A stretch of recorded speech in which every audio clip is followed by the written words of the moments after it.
ഞങ്ങൾ അപ്ലോഡ് ചെയ്യുന്ന വീഡിയോസ് നിങ്ങളിലെത്താൻ ഈ ചാനൽ ഇന്ന് തന്നെ സബ്സ്ക്രൈബ് ചെയ്യണം. അതോടൊപ്പം ബെല്ലൈക്കൺ പ്രസ് ചെയ്യാൻ മറക്കരുത്. ഗാന്ധിജിയുടെ ആശയങ്ങളെ മുറുകെ പിടിച്ച് ഗാന്ധിയനായി ജീവിച്ച് 99-ാം വയസ്സിൽ ഗാന്ധിയനായി തന്നെ ഈ ലോകം വിട്ടുപോയ പത്മശ്രീ പി ഗോപിനാഥൻ നായർ. അദ്ദേഹത്തിൻ്റെ 2ാം ചരമവാർഷികം ഗാന്ധിമിത്രം മണ്ഡലത്തിൻ്റെയും പത്മശ്രീ പി ഗോപിനാഥൻ നായർ നാഷണൽ ഫൗണ്ടേഷൻ്റെയും ആഭിമുഖ്യത്തിൽ അഡ്വക്കേറ്റ് ജയചന്ദ്രൻ നായരുടെ നേതൃത്വത്തിൽ നടത്തുകയുണ്ടായി. നിംസ് ഹോസ്പിറ്റലിൻ്റെ MDയും ഒപ്പം ഗാന്ധിമിത്രം മണ്ഡലത്തിൻ്റെ മറ്റു ഭാരവാഹികളും പങ്കെടുത്തു. ഗാന്ധി സ്മാരകത്തിയുടെ ചെയർമാനും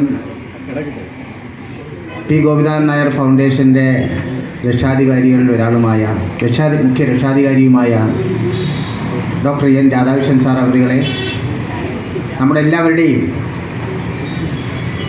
മാർഗനിർദ്ദേശിയായിരുന്ന ശ്രീ ഗോപിനാഥൻ നായർ സാറിൻ്റെ എല്ലാ പ്രവർത്തനങ്ങൾക്കും നട്ടല്ലായി നിന്ന് പ്രവർത്തിച്ച് ഇന്നും ഈ സംഘടനയ്ക്ക് എല്ലാവിധമായ മാർഗനിർദ്ദേശങ്ങളും നൽകിക്കൊണ്ടിരിക്കുന്ന അഭിവന്ധിയായ നമ്മുടെ എല്ലാവരുടെയും അമ്മ അവർകൾ, ഈ വേദിയിൽ സന്നിഹിതരായിരിക്കുന്ന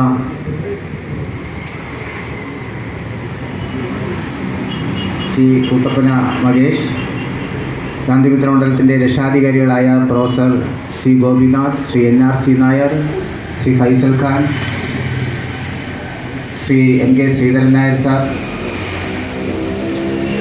ഗാന്ധിമിത്ര മണ്ഡലത്തിൻ്റെ ജനറൽ സെക്രട്ടറി ശ്രീ ഇരിപ്പോട്ടോണം വിജയൻ, ഫ്രാനിൻ്റെ president general secretary Shri SK Jayakumar, നമ്മുടെ സഹയാത്രികരും അതോടൊപ്പം തന്നെ നഗരസഭയുടെ വിവിധ തലങ്ങളിൽ പ്രതിപക്ഷ നേതാവായും വൈസ് ചെയർമാനുമായും ഒക്കെ പ്രവർത്തിച്ച നമ്മുടെ എല്ലാവരുടെയും ഏറ്റവും അടുത്തു നിന്ന് പ്രവർത്തിക്കുന്ന ശ്രീ KK ഷിബു, ശ്രീ ജോസ് ഫ്രാങ്ക്ലിൻ, നമ്മുടെ ഫൗണ്ടേഷൻ്റെ രക്ഷാധികാരികളിൽ ഒരാൾ കൂടിയായ ശ്രീ സുശീലൻ നായർ സാർ, രാഷ്ട്രസംസ്കാര വേദിയിൽ നേതൃത്വം നൽകുന്ന ശ്രീ ശ്രീകണ്ഠൻ ചേട്ടൻ, ശ്രീ നാരായണൻ ചേട്ടൻ ഉൾപ്പെടെ ഇവിടെ എത്തിച്ചേർന്നിരിക്കുന്ന നമ്മളെല്ലാവരും ഒരു കുടുംബത്തിലെ അംഗങ്ങളാണ്. ഗോപിനാഥൻ നായർ സാറിൻ്റെ സ്മരണ പുതുക്കുന്നതിലേക്ക് വേണ്ടി നമ്മളിവിടെ കൂടിയിരിക്കുന്നു എന്ന് പറഞ്ഞാൽ കുടുംബത്തിലെ അംഗങ്ങളെല്ലാം ഒരുമിച്ച് കൂടിയിരിക്കുന്നു എന്നാണ്. സാറ് മുൻകൈയെടുത്ത് ഗാന്ധി സ്മാരകത്തിൻ്റെ അഖിലേന്ത്യാ ചെയർമാൻ സ്ഥാനം ഒഴിഞ്ഞതിന് ശേഷം മുൻകൈയെടുത്ത് പ്രവർത്തിച്ച സംഘടനകൾ ആണ് രാഷ്ട്രസംസ്കാര വേദിയും ഗാന്ധിമിത്ര മണ്ഡലവും പിന്നെ ഫ്രാൻ എന്ന സംഘടനയും ആണ് മുഖ്യമായും അദ്ദേഹം ഒരു പ്രവർത്തന മേഖലയായി തിരഞ്ഞെടുത്തത്. അദ്ദേഹത്തിൻ്റെ നവതി ആഘോഷം മുതൽ അദ്ദേഹത്തിൻ്റെ എല്ലാ ചികിത്സാ ചെലവുകളും അദ്ദേഹത്തിൻ്റെ എല്ലാ ചികിത്സയും ഒരു മകനെന്ന പോലെ നിന്ന് പരിചരണം നടത്തുന്നത് നിംസ് മെഡിസിറ്റിയാണ്. നമുക്കെല്ലാം ഗോപി സാറിൻ്റെ വാത്സല്യം, അതുപോലെ തന്നെ അദ്ദേഹത്തിൻ്റെ ഉപദേശങ്ങൾ, ആശ്ചര്യപ്പെടുത്തുന്ന അദ്ദേഹത്തിൻ്റെ പ്രവർത്തനങ്ങൾക്കെല്ലാം ദൃക്സാക്ഷികളാണ് ഇവിടെ ഇരിക്കുന്ന എല്ലാവരും. ഇവിടെ എല്ലാവർക്കും ഗോപിനാഥൻ നായർ സാറിനെ കുറിച്ച് ഒരു തരത്തിൽ അല്ലെങ്കിൽ മറ്റൊരു തരത്തിൽ അനുഭവങ്ങൾ പറയാൻ ഉള്ളവരാണ് ഇവിടെ ഇരിക്കുന്ന എല്ലാവരും. അതുകൊണ്ട് തന്നെ ഞാൻ അതിലേക്ക് കടക്കുന്നില്ല. പക്ഷേ ഒരു കാര്യം, ഗോപിനാഥൻ നായർ സാർ പകർന്നു തന്ന നിശ്ചയദാർഢ്യത്തോടു കൂടിയുള്ള ഇച്ഛാശക്തിയുള്ള പ്രവർത്തനങ്ങൾ കൂടുതൽ കർമ്മശേഷിയോടുകൂടി സമൂഹത്തിൽ സന്നിവേശിപ്പിക്കാനുള്ള ശ്രമകരമായ ദൗത്യമാണ് നമുക്ക് മുന്നിലുള്ളത്. ഇവിടെ നിൽക്കുമ്പോൾ നമുക്ക് ഓർമ്മ വരുന്നത് സാറ് ഒരു 6 മണിയാകുമ്പോൾ ചെറിയൊരു ചൂലുമെടുത്ത് ഈ മുറ്റമൊക്കെ അടിക്കുന്ന ഏറ്റവും അവസാന കാലഘട്ടം വരെ അദ്ദേഹത്തിൻ്റെ വസ്ത്രങ്ങൾ സ്വന്തമായി തന്നെ നീലം മുക്കുന്നതായാലും വസ്ത്രം അലക്കുന്നതായാലും എല്ലാം അവസാന നിമിഷം വരെയും അദ്ദേഹം സ്വയം ചെയ്തിരുന്നു എന്നുള്ളതാണ്. പലപ്പോഴും അവസാന നാളുകളിൽ ഒരു കൊച്ചുകുട്ടിയുടെ വാത്സല്യമോ അല്ലെങ്കിൽ അത്തരത്തിലുള്ള അനുസരണയോ ഒക്കെ അദ്ദേഹം പ്രകടിപ്പിക്കാൻ ശ്രമിച്ചിരുന്നു എന്നതും യാഥാർത്ഥ്യമാണ്. ഏറ്റവും അവസാനത്തെ 2 പരിപാടികളെന്ന് പറയുന്നത്, ഒന്ന് നിംസ് മെഡിസിറ്റിയിൽ അവസാനമായി ഖാദി വൽക്കരണത്തിൻ്റെ ഉദ്ഘാടന വേളയിലാണ് അവസാനം പങ്കെടുത്ത ഏറ്റവും വലിയ പൊതുപരിപാടി എന്ന് പറയുന്നത്. കോവിഡിന് ശേഷം അദ്ദേഹത്തിൻ്റെ ആരോഗ്യത്തിൽ വലിയ മാറ്റങ്ങളുണ്ടായി. അദ്ദേഹത്തിൻ്റെ ആരോഗ്യശേഷി അനുദിനം കുറഞ്ഞു വരുന്നത് പോലെ ഉണ്ടെങ്കിലും അദ്ദേഹത്തിൻ്റെ നിശ്ചയദാർഢ്യം ഒരുപക്ഷെ പല പ്രവർത്തനങ്ങളെയും ഏകോപിപ്പിക്കുന്നതിൽ മുന്നോട്ട് കൊണ്ടുപോകുന്നതിലൊക്കെ അദ്ദേഹം ശ്രദ്ധാലുവായിരുന്നു. 56 ദിവസത്തെ അദ്ദേഹത്തിൻ്റെ ആശുപത്രി വാസത്തിനിടയിൽ അദ്ദേഹത്തോടൊപ്പം നിൽക്കാൻ കഴിഞ്ഞു എന്നുള്ളത്, അതും 56 ദിവസത്തിനിടയിൽ എൻ്റെ ഒരു അനുഭവം പറയുകയാണെങ്കിൽ 56 ദിവസവും എൻ്റെ ഒരു ജോലി എന്ന് പറയുന്നത് രാവിലെ ഇവിടുന്ന് ആശുപത്രിയിൽ കൊണ്ടുവിടുക, വൈകുന്നേരം ആകുമ്പോൾ അവിടുന്ന് വിളിച്ച് ഇവിടെ കൊണ്ടുവിടുക, തിരിച്ച് ഞാൻ വീട്ടിൽ പോയിട്ട് രാത്രി അവിടെ നിൽക്കുക. അതൊക്കെ ഒരു ഒരു ഒരു ഒരു നമ്മുടെ ഒരു കുടുംബത്തിലെ അംഗം, അല്ലെങ്കിൽ നമ്മുടെ അച്ഛൻ, അല്ലെങ്കിൽ നമ്മുടെ അമ്മയ്ക്ക് കൊടുക്കുന്ന ഒരു സ്നേഹം, അല്ലെങ്കിൽ അച്ഛന് കൊടുക്കുന്ന സ്നേഹത്തെ പോലെ നമുക്ക് പരിചരിക്കാൻ കഴിഞ്ഞു എന്നുള്ളതാണ്. അദ്ദേഹത്തിന് അവസാന നാളുകളിൽ ചെവി കേൾക്കാൻ വയ്യാതിരുന്നപ്പോഴും 2 ശ്രവണ സഹായികൾ നിംസ് മെഡിസിറ്റിയിൽ സംഭാവന ചെയ്തിട്ടുണ്ട്. അത് ഒരാഴ്ചയിൽ കൂടുതൽ ഒരിക്കലും അദ്ദേഹം ഉപയോഗിച്ചിട്ടില്ല. അതിൻ്റെ ഓരോ ഭാഗങ്ങളായിട്ട് ഇളക്കി വെച്ചതിന് ശേഷം ഒരു കൊച്ചുകുട്ടിയുടെ നിഷ്കളങ്കതയോടുകൂടി ഇത് നന്നാക്കി കൊണ്ടുവരുമോ എന്ന് ചോദിക്കും. ഞാൻ ഒന്നുകിൽ റാഫി അല്ലെങ്കിൽ നിംസ് അനൂപിനെ വിളിക്കുമ്പോൾ പറയും ഇതിനി പറ്റത്തില്ല, ഇതിന് നന്നായി, എങ്കിലും സാറിന് അത് നന്നാക്കി എടുക്കാൻ പറ്റുമെന്ന് അറിയുമ്പോൾ ചെറിയൊരു സന്തോഷമാണ്. നന്നാക്കി പറ്റുമെന്ന് പറഞ്ഞാൽ വലിയ ദേഷ്യം വരും. നന്നാക്കി എടുക്കാൻ പറ്റുമെന്ന് പറയുമ്പോൾ ചെറിയ കുട്ടികളുടെ ഒരു നിഷ്കളങ്കതയോടുകൂടിയുള്ള ഒരു ചിരിയാണ്. പക്ഷെ നന്നാക്കി എടുക്കാൻ പറ്റില്ല. അങ്ങനെ 3 പ്രാവശ്യം വില കൂടിയ ശ്രവണ യന്ത്രങ്ങൾ അദ്ദേഹം ഘടിപ്പിച്ചിരുന്നുവെങ്കിലും ഒരു പ്രാവശ്യം പോലും അദ്ദേഹം തികച്ചും ഒരു ദിവസം ഫുള്ളായിട്ട് അത് ഉപയോഗിച്ചിട്ടില്ല എന്നുള്ളതാണ് യാഥാർത്ഥ്യം. ഈ 56 ദിവസത്തിനിടയിലെ അവസാനം നമ്മൾ അദ്ദേഹത്തിൻ്റെ ഒരിക്കൽ പോലും അദ്ദേഹം ഒരു മരണത്തിലേക്ക് പോകുമെന്നുള്ളൊരു ധാരണ നമുക്കൊന്നുമില്ലായിരുന്നു. ഈ അവസാന നാളുകളിലെ ഓർമ്മ എന്ന് പറഞ്ഞാൽ നമ്മൾ ഗാന്ധിയുടെ പ്രതിമ കൊണ്ടുവന്ന് അത് അനാച്ഛാദനം ചെയ്യുന്നതിന് തൊട്ട് മുമ്പായിട്ട് അർബൻ ബാങ്കിൽ അത് സൂക്ഷിച്ചിരുന്ന അവസരത്തിൽ സാറ് ഒരു ദിവസം വൈകുന്നേരം അത് കാണാൻ വരാം എന്ന് പറഞ്ഞു. അതിന് തൊട്ട് 2 ദിവസം കഴിഞ്ഞപ്പോഴാണ് സാറ് ഉച്ചയ്ക്ക് വീണു എന്ന് എന്നെ ഉച്ചയ്ക്ക് വിളിച്ച് പറയുന്നത്. ഒരു നിമിഷം ഒരു 10 മിനിറ്റ് പോലും ആയി കാണില്ല. അതിന് മുമ്പ് തന്നെ നിംസിലെ വണ്ടി വന്നു. അദ്ദേഹത്തിന് കിട്ടാവുന്നതിൽ വെച്ച് ഏറ്റവും വലിയ നല്ല പരിചരണം നടത്തി. ഒരു പക്ഷേ 99 വയസ്സായ ഒരാളിന് ഒരിക്കലും ഒരു ഓപ്പറേഷൻ നടത്തി അതിലൊരു റിക്കവറി നടത്തി തിരിച്ചു വരുമെന്നുള്ളൊരു പ്രതീക്ഷ ഇല്ലാഞ്ഞിട്ട് പോലും പ്രിയപ്പെട്ട ഡോക്ടർ കതിർവേൽ അദ്ദേഹം വീട്ടിൽ പോയ അദ്ദേഹത്തിനെ MD തിരിച്ച് വിളിച്ച് വരുത്തി. അദ്ദേഹം എന്തായാലും ഓപ്പറേഷൻ ചെയ്താൽ കൊള്ളാം, നമുക്കൊരു ശ്രമം ആണ്, അത് ദൈവത്തിൻ്റെ നിശ്ചയമാണ്, ഭാഗ്യമുണ്ടെങ്കിൽ തിരിച്ചു വരുമെന്നൊക്കെ അദ്ദേഹം പറയുമ്പോഴും ആ അഭിപ്രായം നമ്മുടെ അമ്മയോട് പങ്കുവച്ചപ്പോഴും നിങ്ങളൊരു മകൻ്റെ സ്ഥാനത്ത് നിന്ന് നിങ്ങളുടെ അച്ഛന് ഇങ്ങനൊരു അവസ്ഥ വന്നാൽ നിങ്ങൾ എന്ത് ചെയ്യും, ആ തീരുമാനം എടുക്കാനുള്ള സ്വാതന്ത്ര്യം നമുക്ക് 2 പേർക്ക് തന്നു എന്നുള്ളതാണ്. പക്ഷേ എന്തായാലും ആ ഓപ്പറേഷൻ വിജയിച്ചു. 24 മണിക്കൂർ എന്നുള്ളത് 48 മണിക്കൂർ കഴിഞ്ഞപ്പോൾ അദ്ദേഹത്തിനെ പോയി വിളിച്ചപ്പോൾ കണ്ണു തുറന്നു. അത് വീട്ടിൽ കൊണ്ടുവരാനുള്ള സാഹചര്യം ഒരുങ്ങി വന്നപ്പോൾ നിർഭാഗ്യവശാൽ ന്യൂമോണിയ വന്നും അതും ഭേദമായി ICUവിൽ നിന്ന് മാറ്റി റൂമിലോട്ട് ഷിഫ്റ്റ് ചെയ്തു. അവിടെ കൂടുതൽ 56 ദിവസത്തിനിടയിൽ ഇങ്ങനെ കണ്ടിന്യൂസ് ആയി ഒരു ട്രീറ്റ്മെൻറ്റ് നടത്തിക്കൊണ്ടിരുന്നാൽ ആശുപത്രിയിൽ നിന്നുണ്ടാകാനുള്ള മറ്റു അണുബാധകളെക്കുറിച്ച് നമ്മൾ ഭയപ്പെട്ടിരുന്നു. അങ്ങനെ നമ്മൾ ഈ വീട്ടിലേക്ക് തന്നെ ഷിഫ്റ്റ് ചെയ്യാൻ ഏർപ്പാട് ചെയ്തു. ഈ വീടിൻ്റെ ആ മുറി വെള്ളയടിക്കുന്നതിന് ഏർപ്പാട് ചെയ്തു. പുതിയ കട്ടിൽ വാങ്ങിക്കുന്നതിന്, സ്പെഷ്യാലിറ്റിയോടുകൂടിയ കട്ടിൽ വാങ്ങിക്കുന്നതിനുള്ള ഏർപ്പാടെല്ലാം നിംസ് മെഡിസിറ്റിയിൽ നിന്ന് ഏർപ്പാട് ചെയ്ത്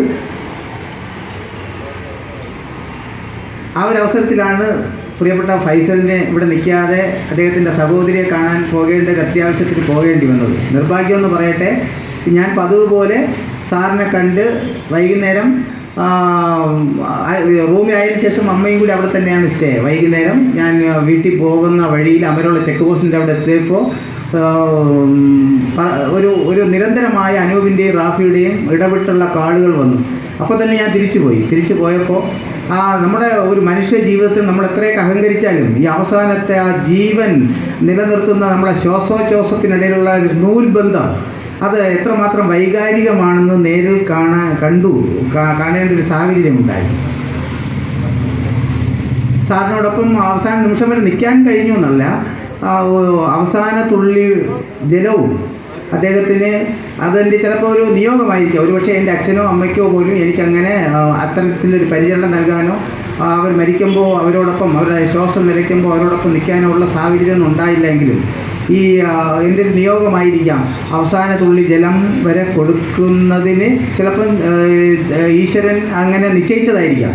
എന്തായാലും അപ്പോൾ ഞാനുണ്ട്, ഡോക്ടർ സജുവും അനൂപും റാഫിയും ഒക്കെ നമ്മുടെ ഇങ്ങനെ നിന്ന ആ ഒരു അവസരമാണ് എൻ്റെ മനസ്സിൽ ഇപ്പോഴും ഇങ്ങനെ ഓർമ്മ വരുന്നത്. മനുഷ്യൻ്റെ ജീവിതം അവസാനിക്കാൻ പോകുന്നതിന് തൊട്ട് മുമ്പുള്ള ആ ശ്വാസോച്ഛ്വാസം അമ്മ ഒരു കുപ്പിയിൽ കരുതിയിരുന്ന ആ ഗംഗാജലം അത് ഒരു ഗ്ലാസോളം വരും, ഒരു തുള്ളി പോലും പുറത്തു പോകാതെ മുഴുവനും അദ്ദേഹം ത്തിൻ്റെ ഉള്ളിലേക്ക് പോയി എന്നുള്ളതാണ്. കവിളിലൂടെ ചോർന്നിരിക്കുകയോ അങ്ങനെ ഒരു സാഹചര്യം ഉണ്ടായില്ല. അത്തരത്തിൽ അദ്ദേഹത്തിൻ്റെ 100 വയസ്സിന് 2 ദിവസം മുമ്പാണ് നമ്മൾ വിട്ട് പിരിഞ്ഞു പോയെങ്കിലും അദ്ദേഹത്തിന് ലഭിക്കാവുന്നതിൽ കൂടുതൽ അദ്ദേഹത്തിന് നല്ല പരിചരണവും അദ്ദേഹത്തിന് നല്ല ചികിത്സയും ഒക്കെ നമുക്ക് ലഭ്യമാക്കാൻ കഴിഞ്ഞു എന്നതാണ് ഒരു അദ്ദേഹത്തോട് അടുത്ത് നിൽക്കുന്ന നമ്മളെല്ലാവരെയും സംബന്ധിച്ചിടത്തോളം നമുക്ക് അദ്ദേഹത്തോട് ചെയ്യാൻ കഴിയുന്ന, അല്ലെങ്കിൽ ഒരു അച്ഛൻ ഒരു അമ്മയ്ക്ക് ഒരു മകന് അല്ലെങ്കിൽ അദ്ദേഹത്തോട് അടുത്ത് നിൽക്കുന്ന ബന്ധുക്കൾക്ക് ചെയ്യാൻ കഴിയുന്ന ഏറ്റവും വലിയ കാര്യം എന്ന് പറയുന്നത് നല്ല ചികിത്സ കൊടുക്കുക, നല്ല പരിചരണം കൊടുക്കുക, നല്ല സ്നേഹവാത്സല്യങ്ങൾ കൊടുക്കുക. അത് അദ്ദേഹത്തിന് അവസാന നിമിഷം വരെ കിട്ടി എന്നുള്ളതാണ്. അത് അദ്ദേഹം ദൈവം മുൻജന്മ സുഹൃതമായിരിക്കാം, അദ്ദേഹത്തിൻ്റെ മുൻജന്മ സുഹൃതം കൊണ്ടായിരിക്കാം അങ്ങനെ ഇവിടെ ഒരു സംഘടന ഉണ്ടാകാൻ, നമ്മുടെ ഒരു കൂട്ടായ്മ ഉണ്ടാകാൻ, അതെല്ലാവരും അദ്ദേഹത്തോട് അടുത്ത് നിൽക്കാൻ, അദ്ദേഹത്തിൻ്റെ നവതി മുതൽ നിംസ് മെഡിസിറ്റിയുമായി ചേർന്ന് നിൽക്കാൻ, അവിടെ ഒരു അദ്ദേഹത്തിൻ്റെ പേരിൽ ഒരു സിവിൽ സർവീസ് അക്കാഡമിയൊക്കെ തുടങ്ങാൻ ഒക്കെ ഒരു സാഹചര്യം ഉണ്ടായത് അദ്ദേഹത്തിൻ്റെ മുൻജന്മ സുഹൃതമായിരിക്കാം, അദ്ദേഹത്തിൻ്റെ പ്രവൃത്തിയിൽ നിന്ന് ദൈവം നിശ്ചയിച്ചതായിരിക്കാം. എന്തായാലും ആ ഓർമ്മകൾ ഒക്കെ ഇരുമ്പി നിൽക്കുന്ന വെള്ള ഖദർ ജുബയും മുണ്ടും കണ്ണടയും വെളുത്ത മുടിയും ഒക്കെയായി ഇവിടെ നമ്മളെ കാണുമ്പോൾ ഒന്ന് ചിരിച്ചുകൊണ്ട് അങ്ങനെ നിൽക്കുന്ന അദ്ദേഹത്തിൻ്റെ രൂപമാണ് നമ്മുടെ മുന്നിൽ, എല്ലാവരുടെയും മുന്നിൽ തെളിഞ്ഞു വരുന്നത്. ഇതേപോലെ ഒരുപാട് അനുഭവങ്ങൾ, വൈകാരികമായ അനുഭവങ്ങൾ പങ്കുവയ്ക്കാൻ കഴിവുള്ളവരാണ്, അല്ലെങ്കിൽ പങ്കുവയ്ക്കാൻ അനുഭവങ്ങൾ നേരിട്ട് അറിഞ്ഞും അനുഭവിച്ചവരുമാണ് ഇവിടെ ഇരിക്കുന്ന നമ്മുടെ കുടുംബാംഗങ്ങൾ ഓരോരുത്തരും. നമുക്ക് ഒന്നാണ് ചെയ്യാനുള്ളത്. അദ്ദേഹം ഉണ്ടായിരുന്നപ്പോൾ അദ്ദേഹം നേരിട്ട് പ്രവർത്തിച്ച സംഘടനകളുണ്ട്. അത് നമുക്ക് കൂടുതൽ ആ സംഘടനകളുടെ പ്രവർത്തനങ്ങൾ കൂടുതൽ ശക്തിപ്പെടുത്തി മുന്നോട്ട് കൊണ്ടുപോകണം. അതിനുള്ള ശ്രമകരമായ ദൗത്യമാണ് നമ്മളിൽ ഓരോരുത്തരിലും അർപ്പിതമായിരിക്കുന്നത്. അത് നമ്മുടെ ഒരു കൂട്ടായ്മയാണ്. ഇപ്പോൾ തന്നെ ആർഷസംസ്കാര വേദി അദ്ദേഹത്തിൻ്റെ പരിപാടി, ഗാന്ധി സ്മാരക നിധിയും ആർഷസംസ്കാര വേദിയും അതുപോലെ തന്നെ ഗാന്ധി മിത്രമണ്ഡലവും അദ്ദേഹത്തിൻ്റെ പേരിലുള്ള ഫൗണ്ടേഷനും ഒരുമിച്ച് 8 പരിപാടികളാണ് ഈ 4 ദിവസങ്ങളിലായി സംഘടിപ്പിച്ചിരിക്കുന്നത്. 5, 6, 7, 8. ഇന്ന് തന്നെ 3 പരിപാടികളാണ്. ആദ്യത്തെ പരിപാടി എന്ന് പറഞ്ഞാൽ അദ്ദേഹം തന്നെ മുൻകൈയെടുത്ത് പ്രവർത്തിച്ചുകൊണ്ടിരുന്ന ഫാൻ എന്ന സംഘടനയുടെ അനുസ്മരണ സമ്മേളനം ആദ്യം രാവിലെ 9 മണിക്ക് കഴിഞ്ഞത്. ഇന്ന് രണ്ടാമത്തെ പരിപാടി ഇവിടെ നടക്കുന്നു. അദ്ദേഹത്തിൻ്റെ പ്രതിമ അനാച്ഛാദനം ഇന്ന് ചെയ്യണം എന്നുള്ള നിശ്ചയദാർഢ്യത്തോടു കൂടിയുള്ള പ്രവർത്തനങ്ങൾ ശ്രീ NRC നായർ ഉൾപ്പെടെ മുൻകൈയെടുത്ത് നമ്മൾ മുന്നോട്ട് കൊണ്ടുപോയെങ്കിലും അതിൻ്റെ മുഴുവൻ വർക്കും തീരാത്തത് കൊണ്ടാണ് നമ്മൾ ഒരു ശില്പിയെ നമ്മൾ കൂടുതൽ പ്രഷറൈസ് ചെയ്ത് കഴിഞ്ഞാൽ അതിനത്ര ഭംഗിയായി വരില്ല. അദ്ദേഹത്തിന് വേണ്ടുന്നത്ര സാവകാശം കൊടുക്കണം. ഒരു 2 ആഴ്ച കൂടി അതിന് വേണ്ടി വരും. അതിനുള്ള പ്രവർത്തനങ്ങൾ നടന്നുകൊണ്ടിരിക്കുന്നു. അദ്ദേഹം രൂപീകരിച്ച ഫൗണ്ടേഷൻ്റെ പ്രവർത്തനം കൂടുതൽ ശക്തിപ്പെടുത്തണം. നമ്മുടെ ഈ ലൈബ്രറി ആരംഭിച്ചുവെങ്കിലും അത് മുഴുനീള പ്രവർത്തിക്കുന്ന ആയിട്ടില്ല. സ്കൂളുകളിലെ കുട്ടികൾക്ക് ഇവിടുത്തെ ബുക്കുകൾ ഒന്ന് വായിക്കുവാൻ അദ്ദേഹം ഉപയോഗിച്ച അദ്ദേഹത്തിൻ്റെ ഈ സ്ഥലം, അദ്ദേഹത്തിൻ്റെ പൈതൃകം നിൽക്കുന്ന ഈ സ്ഥലത്ത് ആഴ്ചയിലൊരിക്കലെങ്കിലും ഈ പ്രദേശത്തെ സ്കൂൾ കുട്ടികൾ വന്ന് പോകുന്ന ഇവിടുത്തെ ലൈബ്രറി ഉപയോഗിക്കാൻ തക്ക പാകത്തിൽ അതിനെ നമുക്ക് വിപുലീകരിച്ചെടുക്കണം. അങ്ങനെയുള്ള പ്രവർത്തനങ്ങളൊക്കെ ഉണ്ട്. ഈ പരിപാടി കഴിഞ്ഞാൽ ഉടൻ തന്നെ അദ്ദേഹം അവസാന ശ്വാസം ആ നൂൽബന്ധം അറ്റുപോയ ഒരിടമുണ്ട്. നിംസ് മെഡിസിറ്റിയിലെ 511 നമ്പർ മുറി. ആ മുറി ഇന്ന് അദ്ദേഹത്തിൻ്റെ പേരിൽ സമർപ്പിക്കുകയാണ്. അതൊരു വലിയ പ്രവർത്തനമാണ്. അദ്ദേഹത്തിനോട് ചെയ്യാൻ കഴിയുന്ന, നമ്മുടെ വീട്ടിൽ നമ്മുടെ അച്ഛൻ അല്ലെങ്കിൽ അമ്മ മരിച്ചു കഴിഞ്ഞാൽ അല്ലെങ്കിൽ അവരുടെ ഓർമ്മ നിലനിർത്തുന്നതിന് എന്ത് ചെയ്യുമോ അതേപോലൊരു ദൗത്യമാണ് പ്രിയപ്പെട്ട ശ്രീ ഫൈസൽ ഏറ്റെടുത്തിരിക്കുന്നത്. ആ മുറി ഇന്ന് അദ്ദേഹത്തിൻ്റെ നാമധേയത്തിലേക്ക് സമർപ്പിക്കുന്നു എന്ന് മാത്രമല്ല ഒരു ഓപ്പൺ ലൈബ്രറി അതിന് മുന്നിൽ അദ്ദേഹം ഉപയോഗിച്ച ബുക്കുകൾ ഉൾപ്പെടെ വെച്ചുകൊണ്ട് ലൈബ്രറിയും കൂടി ഉണ്ട്. അതിന് കുറച്ച് ബുക്ക് സാർ ഉപയോഗിച്ചിരുന്ന ബുക്ക് ഇന്ന് ലൈബ്രറിക്ക് വേണ്ടി നമ്മൾ ഇന്ന് കൈമാറും. അതിനുശേഷം ഇന്ന് ഗാന്ധി സ്മാരക നിധിയിൽ അദ്ദേഹത്തിൻ്റെ അനുസ്മരണ പരിപാടിയുണ്ട്. നാളെ അദ്ദേഹത്തിൻ്റെ കാവ്യ സമാഹാരത്തെ കുറിച്ചുള്ള ചർച്ചയുണ്ട്. അദ്ദേഹത്തിൻ്റെ ജീവചരിത്രം ഭാഗ്യവശാൽ അതിൻ്റെ പ്രവർത്തനങ്ങൾ കൂടി നടന്നുകൊണ്ടിരുന്നപ്പോഴാണ് സാറ് നമ്മൾ വിട്ട് പിരിഞ്ഞു പോയത്. എന്തായാലും അത് നല്ല രീതിയിൽ പൂർത്തിയാക്കാൻ കഴിഞ്ഞു. അതിൻ്റെ ഇനാഗുറേഷനാണ് കഴിഞ്ഞ പ്രാവശ്യം നമ്മുടെ കേരള ഗവർണർ നിർവഹിച്ചത്. ആ പുസ്തകം കുറച്ചുകൂടി വിപുലപ്പെടുത്തിക്കൊണ്ട് അത് നമുക്ക് നമ്മുടെ പ്രതിമ അനാച്ഛാദനം ചെയ്യുന്ന ദിവസം തന്നെ ആ പുസ്തകത്തിൽ കുറച്ചുകൂടി ചിത്രങ്ങളൊക്കെ ആലേഖനം ചെയ്യേണ്ടതായിട്ടുണ്ടായിരുന്നു. അതും കൂടി വെച്ചുകൊണ്ട് നമുക്കത് റിലീസ് ചെയ്യാൻ പറ്റും. പിന്നെ അദ്ദേഹത്തിൻ്റെ കാവ്യസമാഹാരത്തെക്കുറിച്ചുള്ള ചർച്ച, അതോടൊപ്പം ആ കാവ്യസമാഹാരം അദ്ദേഹം അവസാനം പറഞ്ഞ ഒരു കാര്യം, അത് എനിക്ക് ചെയ്തു തീർക്കാൻ പറ്റാത്തൊരു ദൗത്യമാണ്. അദ്ദേഹം 24 കാവ്യസമാഹാരങ്ങൾ ഉൾപ്പെട്ട ആകാശഗീതം എന്ന പുസ്തകം, അത് ഞാൻ തന്നെയാണ് മുൻകൈ എടുത്തത് പ്രസിദ്ധീകരിക്കാൻ ഇടവന്നത്. അതിൽ കുറച്ചുകൂടി അദ്ദേഹം എഴുതിയ കവിതകളുണ്ട്. അത് നമുക്ക് പുനഃപ്രസിദ്ധീകരിക്കാൻ അതിൻ്റെ അക്ഷരങ്ങൾ ചെറുതാണെന്ന് എപ്പോഴും പരാതി പറയുമായിരുന്നു. അത് കുറച്ചും വലിയ അക്ഷരത്തിൽ അത് നമുക്ക് പ്രസിദ്ധീകരിക്കേണ്ടതായിട്ടുണ്ട്.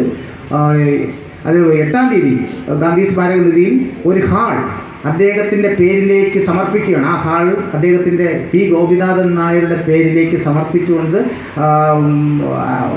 പുരാവസ്തു വകുപ്പ് മന്ത്രി അത് സമർപ്പിക്കുന്ന ദിനമാണ് 8-ാം തീയതി. അങ്ങനെ ഗാന്ധിമിത്ര മണ്ഡലവും പ്രാനും അതുപോലെ തന്നെ ആർഷ സംസ്കാര വേദിയുടെ ഒരു പരിപാടി ഞാൻ പറയാൻ വിട്ടുപോയി. നാളെ 3 മണിക്ക് ആർഷ സംസ്കാര വേദിയുടെ നമ്മുടെ അമ്മമാരും മുതിർന്ന ഗുരുജനങ്ങളൊക്കെ ഉൾപ്പെടുത്തിക്കൊണ്ട്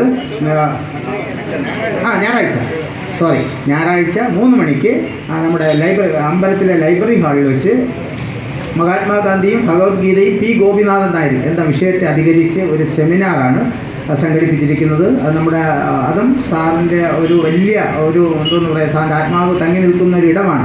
അവിടുന്ന് എല്ലാ ഞായറാഴ്ചയും സാർ ഒരു ആലില എടുത്തുകൊണ്ട് വരുമായിരുന്നു. മിക്കവാറും ഞാൻ കൊണ്ടുവിടുകയും ക്ലാസ് കഴിയുമ്പോൾ കൊണ്ടുവരികയും ഇടയ്ക്ക് കുറച്ച് സമയം ഞാൻ ചിലപ്പോൾ ക്ലാസ്സിൽ ഇരിക്കുകയും ചെയ്യുന്നൊരവസ്ഥയുണ്ട്. സാർ എന്തിനാണ് ഈ ആലില എടുത്തുകൊണ്ട് വരുന്നതെന്ന് ചോദിച്ചാൽ സാർ ഒന്ന് ചിരിക്കും, മറുപടി പറയില്ല. രൂപയുടെ പാക്കറ്റിൽ ഇങ്ങനെ എടുക്കും, കൊണ്ടുവന്ന് ഇവിടെ ഒരു ബുക്കിനകത്ത് ഏതെങ്കിലും ഒരു ബുക്കിനകത്ത് വയ്ക്കും. അടുത്ത ആഴ്ച പോകുമ്പോൾ ഈ ബുക്ക് അടുത്തിരിക്കണമെങ്കിൽ ഈ ഇല എടുത്ത് കളയും, വേറെ ഇല കൊണ്ട് താഴെ വയ്ക്കും. ഒരു ദിവസം സാറിനോട് പറഞ്ഞു അത് ഭഗവാന്റെ സാന്നിധ്യമാണ്. സാർ ഒരു അമ്പലത്തിലും പോയി തൊഴുന്നത് ഞാൻ കണ്ടിട്ടില്ല. അമ്പലത്തിൽ നോക്കിക്കൊണ്ടിരിക്കും, തൊഴിലില്ല, ഒരു അമ്പലത്തിലും തൊഴിലില്ല. പക്ഷേ അത് സാറിൻ്റെ ഒരു എന്തോന്ന് പറയാൻ, അത് എന്തോ ഒരു വൈകാരികതയാണ്. അവിടുന്ന് ഒരു ആലില എടുത്തുകൊണ്ട് വരിക, അതും നല്ല തുമ്പൊടിഞ്ഞ ആലില എടുക്കില്ല, തുമ്പുള്ള നല്ലൊരു ആലില കുറേ പറന്ന് കിടക്കും. അതിൽ നിന്ന് ഏതെങ്കിലും ഒരു തുമ്പുള്ള നല്ലൊരു ആലില നോക്കി എടുത്തിട്ട് ഇവിടെ കൊണ്ടുവയ്ക്കുന്ന ഒരു പതിവുണ്ടായിരുന്നു. അപ്പോൾ ഞാൻ പറഞ്ഞു വരുന്നത് ആർഷ സംസ്കാര വേദിയുടെ അങ്ങനെ ഒരു പരിപാടി നമ്മൾ സംഘടിപ്പിച്ചിട്ടുണ്ട്. അത്രയും പരിപാടികളാണ് നമ്മളിവിടെ നടക്കുന്നത്. നമുക്ക് ജൂലൈ ആഗസ്റ്റ് മാസം 9-ാം തീയതിക്ക് മുമ്പായി സാറിൻ്റെ പ്രതിമ നമുക്കിവിടെ അനാച്ഛാദനം ചെയ്യാൻ പറ്റും എന്ന് തന്നെയാണ് കരുതുന്നത്. അന്ന് തന്നെയാണ് നമ്മുടെ ഫൗണ്ടേഷൻ അദ്ദേഹത്തിൻ്റെ പേരിൽ ഒരു അവാർഡ് കൂടി ഏർപ്പെടുത്തിയിട്ടുണ്ട്. ആ അവാർഡിനെ നമ്മുടെ NRC, നമ്മുടെ MK Sreedharan Nair, Shri Suseelan Nair sir, Shri professor Gopinath അങ്ങനെ ഉൾപ്പെടെയുള്ള 9 അംഗ കമ്മിറ്റിയുള്ള ഒരു കമ്മിറ്റി രൂപീകരിച്ച് അവരാണ് ജേതാവിനെ തിരഞ്ഞെടുക്കുന്നത്. ഏറ്റവും മികച്ച ഗാന്ധിമാർഗ പ്രവർത്തനമുള്ള അവാർഡാണ് അത് ഞങ്ങളങ്ങനെ ഏർപ്പെടുത്തിയത്. അത് കൊടുക്കാൻ എന്തുകൊണ്ട് യോഗ്യൻ ഗാന്ധി സ്മാരക നിധിയുടെ ചെയർമാൻ ഡോക്ടർ രാധാകൃഷ്ണൻ സാർ എന്നത് ഒരു ആശങ്കയില്ലാതെ അർത്ഥശങ്കയില്ലാതെ അവർ കണ്ടെത്തി. അത് പ്രധാനപ്പെട്ട കാരണം മഹാത്മാഗാന്ധി മരിച്ചു വീണ ആ മണ്ണിൻ്റെ കാവൽക്കാരനായി 15 വർഷത്തോളം പ്രവർത്തിക്കാൻ അവസരം ലഭിച്ച ഒരാളാണ് ഡോക്ടർ രാധാകൃഷ്ണൻ സാർ. 4 പ്രധാനമന്ത്രിമാരാണ് ഗാന്ധി ദർശൻ സമിതി എന്ന് പറയുന്ന സമിതിയുടെ ഡൽഹിയിലെ ചെയർമാൻ. അതിൻ്റെ ഒരേ ഒരു ഡയറക്ടർ എന്ന് പറയുന്നത് പ്രിയപ്പെട്ട ഡോക്ടർ രാധാകൃഷ്ണൻ സാറാണ്. ആ മണ്ണിനെ കാത്തു സൂക്ഷിക്കാൻ 4 പ്രധാനമന്ത്രിമാരുടെ കീഴിൽ നിന്ന് ജോലി ചെയ്യാൻ അവസരം ലഭിച്ച ഒരാൾ. അതിലുപരി 70-ലധികം യൂണിവേഴ്സിറ്റികളിൽ വിസിറ്റിംഗ് പ്രൊഫസറായും 100-ലധികം ഗ്രന്ഥങ്ങൾ ഗാന്ധിമാർഗ പ്രവർത്തനത്തെ സംബന്ധിച്ച 100-ലധികം ഗ്രന്ഥങ്ങൾ രചിക്കാൻ ഉള്ള അവസരം ലഭിച്ച അദ്ദേഹത്തിൻ്റെ കഴിവുകൾ പുതിയ തലമുറയ്ക്ക് പകരാനൊക്കെ അവസരം ലഭിച്ച ഒരാളാണ്. ഗാന്ധി സ്മാരക നിധിക്ക് ഒരു വലിയ കരുത്തുറ്റ നേതൃത്വമാണ് അദ്ദേഹം പകരുന്നത്. അദ്ദേഹത്തെയാണ് നമ്മൾ തിരഞ്ഞെടുത്തത്. 50,000 രൂപയും പ്രശസ്തി പത്രവും സാറിൻ്റെ ചിത്രം ആലേഖനം ചെയ്ത ഫലകവും, അതാണ് അവാർഡ്. ആ അവാർഡ് ഇപ്രാവശ്യം കൊടുക്കുന്നത് അഭിവന്ദ്യനായ ഗാന്ധി സ്മാരകതയുടെ ചെയർമാൻ നമ്മുടെ പ്രിയപ്പെട്ട ഗുരുനാഥൻ ശ്രീ ഡോക്ടർ N. രാധാകൃഷ്ണൻ സാറിനാണ്. ആ ഒരു സന്തോഷകരമായ കാര്യം കൂടി ഞാൻ നിങ്ങളോട് അറിയിക്കുകയാണ്. ഇതാണ് നമ്മളിപ്പോൾ ഈ വർഷത്തെ അദ്ദേഹത്തിൻ്റെ ചരമവാർഷിക ദിനത്തോടനുബന്ധിച്ച് നടത്താൻ ഉദ്ദേശിക്കുന്ന പരിപാടികൾ. ഞാൻ ഒരു കാര്യം നിങ്ങളോട് വീണ്ടും ഏറ്റവും വിനയപൂർവ്വം അഭ്യർത്ഥിക്കുന്നു. സാറ് ഉയർത്തിപ്പിടിച്ച മൂല്യങ്ങൾ, ദർശനങ്ങൾ, നമുക്ക് പകർന്ന ഉപദേശങ്ങൾ, അത് നമുക്ക് സമൂഹത്തിൽ എത്രത്തോളം സന്നിവേശിപ്പിക്കാൻ കഴിയും, നമ്മുടെ കൂട്ടായ്മ എത്രത്തോളം കൂട്ടി ഇണക്കാൻ പറ്റും, ആ രീതിയിൽ നമുക്കിതെല്ലാം കൂട്ടി ഇണക്കി നമുക്ക് മുന്നോട്ട് കൊണ്ടുപോകേണ്ടതായിട്ടുണ്ട്. അത് നമ്മളെല്ലാവരും ഒത്തുചേർന്നാലേ പറ്റുള്ളൂ. നമ്മൾ ആർഷ സംസ്കാര വേദി ആയാലും ഫ്രാനായാലും ഗാന്ധിമിത്ര മണ്ഡലമായാലും അദ്ദേഹത്തിൻ്റെ പേരിലുള്ള ഫൗണ്ടേഷൻ ആയാലും ഒക്കെ അതിനെല്ലാം നേതൃത്വം നൽകാൻ ഇപ്പോൾ ഗാന്ധി സ്മാരക നിധിയുണ്ട്.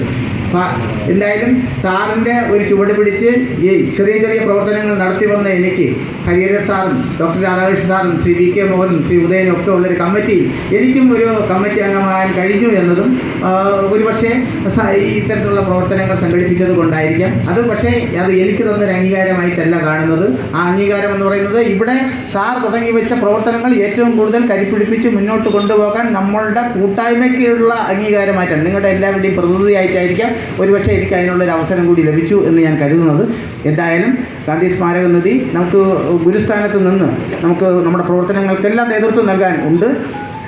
ആ ഗുരുസ്ഥാനീയത നമ്മളെല്ലാവരും അംഗീകരിച്ചുകൊണ്ട് മനസ്സിൽ വച്ചുകൊണ്ട് നമുക്ക് നമ്മുടെ പ്രവർത്തനങ്ങൾ കൂടുതൽ കാര്യക്ഷമമായി മുന്നോട്ട് കൊണ്ടുപോകാൻ കഴിയണം. കഴിഞ്ഞ ഒരു വർഷം ഗാന്ധി സ്മാരക നിധിയുടെ നിർദ്ദേശത്തോടുകൂടി 91 പരിപാടികളാണ് ഗാന്ധിമിത്ര മണ്ഡലത്തിൻ്റെ നേതൃത്വത്തിലും ഉപസമിതികളുടെ നേതൃത്വത്തിലുമായി നടത്താൻ കഴിഞ്ഞത് എന്നതും നിങ്ങളോട് ഞാൻ പങ്കുവയ്ക്കുക. 91 പരിപാടികൾ, ചെറുതും വലുതുമായ 91 പരിപാടികൾ നമുക്ക് സംഘടിപ്പിക്കാൻ കഴിഞ്ഞു എന്നാണ്.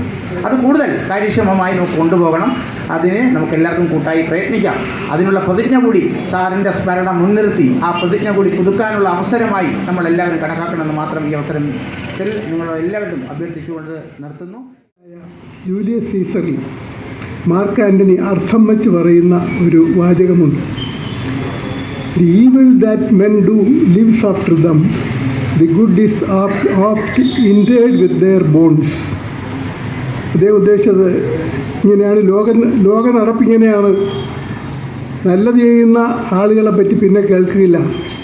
അവർ ചെയ്യുന്ന എന്തെങ്കിലും കുറ്റങ്ങളുണ്ടെങ്കിൽ, ദൂഷ്യങ്ങളുണ്ടെങ്കിൽ അത് എക്കാലവും ആളുകൾ പറഞ്ഞുകൊണ്ടിരിക്കുമെന്നാണ് അർത്ഥം വെച്ച് പറഞ്ഞതാണ്. ഭാരത സംസ്കാരം ഒരിക്കലും അങ്ങനെ ചെയ്തിട്ടില്ല. എക്കാലവും മഹാന്മാരോട് നമ്മൾ ബഹുമാനം തുടർന്നും കാണിക്കുന്ന ഒരു സംസ്കാരമാണ് നമ്മുടേത്. ആ നിലയ്ക്ക് ഗോപിനാഥ് നായർ സാറിൻ്റെ അദ്ദേഹം ചെയ്ത സത്പ്രവർത്തനങ്ങൾ നമ്മൾ എത്ര വിവരിച്ചാലും മതിയാവുകയില്ല. വലിയൊരു മനുഷ്യനായിരുന്നു.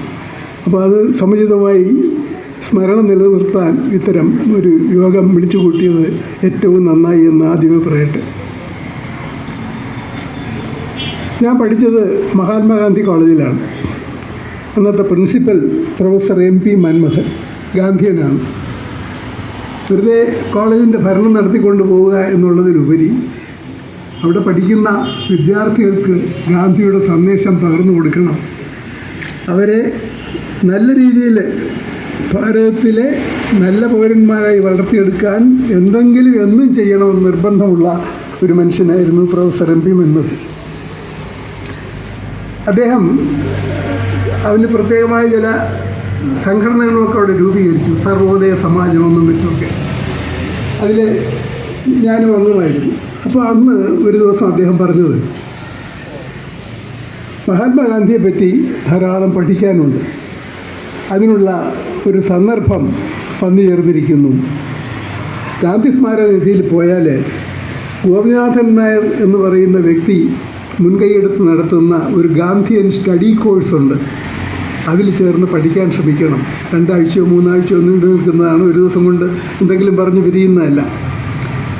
അങ്ങനെയാണ് ഞാൻ ആദ്യമായിട്ട് ഗാന്ധി സ്മാരക നിധിയുമായി ബന്ധപ്പെടുന്നതും ഗോപിനാഥ് നായർ സാറ്, ജനാർദ്ദൻ പിള്ള സാറ് തുടങ്ങിയവർ എല്ലാം നടത്തിയിരുന്ന ക്ലാസ്സുകൾ കേട്ട് മനസ്സിലാക്കാനും അങ്ങനെ ഞാൻ അറിയാതെ തന്നെ എൻ്റെ ജീവിതത്തിൽ അത് ഗാന്ധിയൻ തത്വങ്ങൾ ഉൾക്കൊള്ളാനും കഴിഞ്ഞു എന്നുള്ളത് വലിയ കാര്യമാണ്. ഗാന്ധിസത്തിനെ പറ്റി ഞാനിപ്പോൾ പറയുന്നത് ഉചിതമായിരിക്കില്ല, ഒരുപാട് പറയാനുള്ളതുണ്ട്, അത് ഞാൻ വിട്ടുന്നു. അങ്ങനെ ഗാന്ധിയൻ സ്റ്റഡി കോഴ്സ് പഠിച്ച് ഞാൻ കോളേജ് ജീവിതം പൂർത്തിയാക്കുന്നതിന് മുമ്പ് തന്നെ എനിക്ക് സർക്കാർ ജോലിയായി. ഞാൻ സ്ഥലം വിട്ടുപോയി. പിന്നെ വളരെ നാളത്തേക്ക് ഞാൻ തിരുവനന്തപുരം, നെയ്യാറ്റിൻകര ഭാഗങ്ങളുമായി ബന്ധമേ ഉണ്ടായിരുന്നില്ല. പക്ഷേ ഇടയ്ക്കിടയ്ക്ക് പത്രത്തിൽ അദ്ദേഹത്തിൻ്റെ വാർത്തകളൊക്കെ കാണാറുണ്ടായിരുന്നു. അങ്ങനെ ഇരിക്കെ 1980 ഞാൻ നെയ്യാറ്റിൻകര മുൻസിഫായിട്ട് വരുന്നത്. 80 മുതൽ 83 വരെ ഞാൻ നെയ്യാറ്റിൻകര കോടതികളിൽ മുൻസിഫായിരുന്നു. അക്കാലത്ത് ഒരു ദിവസം എൻ്റെ കോടതിയിൽ പുറകിലത്തെ ഒരു ബെഞ്ചിൽ ഗോപിനാഥ് നായർ സാർ ഇരിക്കുന്നതാണ് കണ്ടത്. വളരെ വർഷങ്ങൾക്ക് ശേഷം എനിക്ക് അത്ഭുതമായി. അന്വേഷിച്ചപ്പോൾ അദ്ദേഹത്തിൻ്റെ ഒരു ഭാഗ കേസോ എന്തോ ആണ്, ഒരു കേസുണ്ടായിരുന്നു, അതിന് വന്നതാണ്. അപ്പോൾ ഗാന്ധിയൻ തത്വങ്ങളുടെ അടിസ്ഥാനത്തിൽ ചിന്തിച്ചാലും ഞാൻ ന്യായാധിപൻ എന്നുള്ള നിലയ്ക്ക് ഗോപിനാഥൻ നായർ സാറിന് എന്തെങ്കിലും ഒരു പ്രത്യേകത കാണിക്കാൻ പാടില്ല. നിഷ്പക്ഷമായി ദൈവം തന്ന ഒരു ഉത്തരവാദിത്വം എന്നുള്ള നിലയ്ക്ക് വേണം ഓരോ കേസിലും വിധി പറയേണ്ടതെന്നാണ് ഞാൻ മനസ്സിലാക്കിയിട്ടുള്ളത്. അന്നും ഇന്നും ഞാൻ നിഷ്പക്ഷമായി തന്നെ അതിൽ വിധി പറഞ്ഞു. പിന്നെ അത് കുറേ നാളത്തേക്ക് ഞങ്ങളൊന്നും കാണാനൊന്നും ഇടയായില്ല. വളരെ നാൾ കഴിഞ്ഞ് റിട്ടയർ ചെയ്ത് കഴിഞ്ഞ് തിരുവനന്തപുരത്ത് മടങ്ങി വന്നപ്പോഴാണ് പല വേദികളിലും ഞങ്ങൾ ഒന്നിച്ച് ഉണ്ടായിരുന്നു. ഞാൻ ഈ കാര്യമെല്ലാം പറയാൻ തുടങ്ങുമ്പോൾ അതൊക്കെ പഴയ കാര്യങ്ങളല്ലേ എന്ന് പറഞ്ഞ് ആ വിഷയത്തിലോട്ട് മുന്നോട്ടും പോകാനൊന്നും അദ്ദേഹത്തിനൊരു താല്പര്യം കണ്ടിരുന്നില്ല. ഈ ഇത്രയും വലിയ ഒരു മഹാൻ്റെ ഓർമ്മകളോട് നമുക്ക് ചെയ്യാവുന്നുള്ള ഏറ്റവും വലിയ കാര്യം, അദ്ദേഹം എന്ത് കാര്യത്തിനാണോ നിലകൊണ്ടിരുന്നത് ആ തത്വങ്ങളെ സ്വന്തം ജീവിതത്തിൽ സ്വാംശീകരിക്കാൻ ശ്രമിക്കുക എന്നുള്ളതാണ്. നിങ്ങൾക്കറിയാം, ഭരണഘടനയിൽ മൗലിക സ്വാതന്ത്ര്യങ്ങൾ മാത്രമല്ല, 51A എന്ന അനുച്ഛേദത്തിൽ മൗലിക ചുമതലകളും പറയുന്നുണ്ട്. ഒന്ന് വായിച്ചു നോക്കുന്നത് നന്നായിരിക്കും. മൗലിക ചുമതലകൾ അതൊക്കെ നമ്മൾ ഉൾക്കൊണ്ട് കഴിഞ്ഞാൽ ഒരുപക്ഷെ നമ്മുടെ ജീവിത നിലവാരം, സാമ്പത്തികമല്ല ഞാൻ പറയുന്നത്, വളരെ വളരെ മുന്നോട്ട് പോകാൻ സാധ്യതയുള്ളതാണ്. നമ്മളതെല്ലാം അവഗണിക്കുകയാണ്, നോക്കുകയില്ല ആ ഭാഗം. നമ്മുടെ കുട്ടികൾക്കും അത് പറഞ്ഞു കൊടുത്ത് അത് നമ്മുടെ സംസ്കാരത്തിൻ്റെ, ജീവിത സംസ്കാരത്തിൻ്റെ ഭാഗമായി ഉൾക്കൊള്ളാൻ കഴിഞ്ഞാൽ തെറ്റുകളിൽ നിന്നും അകന്നു പോകും. ഞാൻ പല വേദികളിലും പറഞ്ഞിട്ടുള്ള ഒരു കാര്യം, ഇന്നിപ്പോൾ ഫൈസൽ ഖാൻ കൂടെ ഉള്ളതുകൊണ്ട് ഒന്നുകൂടെ ആവർത്തിക്കുന്നത് തെറ്റില്ല. ഗാന്ധിയുടെ മാർഗത്തിൽ പോലീസിനും കോടതിക്കും ഒന്നും ഒരു പ്രസക്തിയുമില്ല, അതിൻ്റെ ഒന്നും ആവശ്യമില്ല. മനുഷ്യൻ്റെ ധാർമ്മിക നിലവാരം ഉയർന്നാൽ എന്തിനാണ് പിന്നെ നമ്മൾ പോലീസ് സ്റ്റേഷനിൽ പോകുന്നത്? എന്തിനാണ് കോടതിയിൽ പോകുന്നത്? ഇത് ഇന്നത്തെ തലമുറയ്ക്ക് പറഞ്ഞാൽ എന്തോ ഗാന്ധി എന്തൊക്കെയോ പറഞ്ഞിട്ട് പോയി, നടക്കുന്ന കാര്യമേ അല്ല, ഒരു കാര്യത്തിലും നടക്കാത്ത കാര്യങ്ങളാണ് അദ്ദേഹം പറഞ്ഞത് എന്ന് തോന്നും. പക്ഷേ ഞാൻ എൻ്റെ കണ്ണുകൊണ്ട് നേരിൽ കണ്ട ഒരു സ്ഥലമുണ്ട്. ഗാന്ധിയൻ തത്വങ്ങൾ പൂർണ്ണമായി ഉൾക്കൊണ്ട് മനുഷ്യർ കോടതിയിലും പോലീസിലും പോകാതെ ജീവിക്കുന്ന ഒരു സമൂഹം. എവിടെയെന്നറിയാമോ? ലക്ഷദ്വീപ്. ഞാൻ 2-3 പ്രാവശ്യം പോയിട്ടുണ്ട്. പോയപ്പോൾ കാണുന്ന കാഴ്ച, വിലപിടിപ്പുള്ള പല സാധനങ്ങളും റോഡിൽ പണി കഴിഞ്ഞിട്ടുള്ള വാട്ടർ അതോറിറ്റിയുടെ ആകട്ടെ ഇലക്ട്രിസിറ്റി ബോർഡിൻ്റെ ആകട്ടെ സാധനങ്ങളെല്ലാം അവിടെ കിട്ടുന്നു. അത് അവിടെ കിടക്കും, ആരും തൊടില്ല. തേങ്ങ ഇടാനായിട്ട് ആരും ബുദ്ധിമുട്ടണ്ട. തെങ്ങിൻ്റെ ഉടമസ്ഥൻ വന്ന് പറക്കിക്കൊണ്ട് പോകുന്നത് വരെ അതിന് മതിൽക്കെട്ട് ഒന്നുമില്ലെങ്കിലും അതവിടെ കിടക്കും. ഇത്തരത്തിൽ സത്യത്തിന് പ്രാധാന്യം കൊടുത്ത് അത് ജീവിതത്തിൻ്റെ ഭാഗമായി ഉൾക്കൊള്ളുന്ന ഒരു ജനതയെയാണ് മഹാത്മാഗാന്ധി വിഭാവനം ചെയ്തത്. അത് കണ്ടുകൊണ്ടാണ് അദ്ദേഹം പറഞ്ഞത്, ഇതിനൊന്നും ആവശ്യമില്ല, നമുക്ക് ഒരു പഞ്ചായത്ത്, അത് ഇന്നത്തെ പഞ്ചായത്ത് അല്ല അദ്ദേഹം ഉദ്ദേശിച്ചത്, ഒരു മരച്ചുവട്ടിലിരുന്ന് കൊള്ളാവുന്നുള്ള ആ പ്രധാനികൾ ആരെങ്കിലും, എല്ലാവർക്കും സമ്മതരായ ആളുകളിരുന്ന് തർക്കങ്ങൾ പറഞ്ഞു തീർക്കുക എന്നുള്ളത്. അപ്പോൾ ഞാൻ പറഞ്ഞു വരുന്നത്, ഗാന്ധിയൻ തത്വങ്ങൾ ഒരിക്കലും അപ്രായോഗികമാണെന്ന് കരുതണ്ട. അപ്രായോഗിക വരുന്നത് നമ്മൾ അത് ഉൾക്കൊള്ളാൻ കഴിയാതെ മാറിപ്പോകുന്നത് കൊണ്ടുള്ള കുഴപ്പങ്ങളേ ഉള്ളൂ. ഗാന്ധിസത്തിന് തെറ്റില്ല. അപ്പോൾ നമുക്ക് ഇപ്പോൾ ചെയ്യാവുന്നുള്ളത് നമ്മുടെ കുട്ടികൾക്ക് ഗാന്ധിയൻ തത്വങ്ങൾ പറഞ്ഞു കൊടുക്കുക, മൗലിക ചുമതലകൾ നിർവഹിക്കാൻ അവരെ പ്രാപ്തരാക്കുക, അതിലേക്ക് വേണ്ടിയുള്ള പ്രചോദനം കൊടുക്കുക, തെറ്റുകളിൽ വരുമ്പോൾ യഥാസമയം ഉപദേശിച്ച് മാറ്റാനായിട്ട് ശ്രമിക്കുക. ഇതൊക്കെ മാത്രമേ ഉള്ളൂ. ഏതായാലും ഇന്ന് ഇത്തരത്തിൽ ഒരു യോഗത്തിൽ പങ്കെടുക്കാൻ എനിക്ക് അവസരം ലഭിച്ചത് വലിയ ഭാഗ്യമായി ഞാൻ കരുതുന്നു. നിങ്ങളുടെ ഒരുപാട് സംഘടനകൾ ഇതിൻ്റെ പുറകിൽ പ്രവർത്തിക്കുന്നതായിട്ട് ഇപ്പോൾ പറഞ്ഞു. ഫ്രാൻ ഉൾപ്പെടെ എല്ലാവരുടെയും സഹകരണത്തോടെ ഇത് വലിയ ഒരു ഉദ്യമമായി മാറട്ടെ. അദ്ദേഹത്തിൻ്റെ പ്രതിമ സ്ഥാപിക്കുന്ന സമയത്ത് വന്ന് കാണാൻ ഒരു ദിവസം ഞാനും വരും. അതിനുള്ള ആയുർദൈർഘ്യം തരാൻ ദൈവത്തോട് പ്രാർത്ഥിച്ചുകൊണ്ട് എൻ്റെ വാക്കുകൾ നിർത്തുന്നു. ഇന്നത്തെ യോഗം ഉദ്ഘാടനം ചെയ്തതായി പ്രഖ്യാപിക്കുന്നു. ഏവർക്കും നന്ദി, നമസ്കാരം. ഞങ്ങൾ അപ്ലോഡ് ചെയ്യുന്ന വീഡിയോസ് നിങ്ങളിലെത്താൻ ഈ ചാനൽ ഇന്ന് തന്നെ സബ്സ്ക്രൈബ് ചെയ്യണം. അതോടൊപ്പം ബെല്ലൈക്കൺ പ്രസ് ചെയ്യാൻ മറക്കരുത്.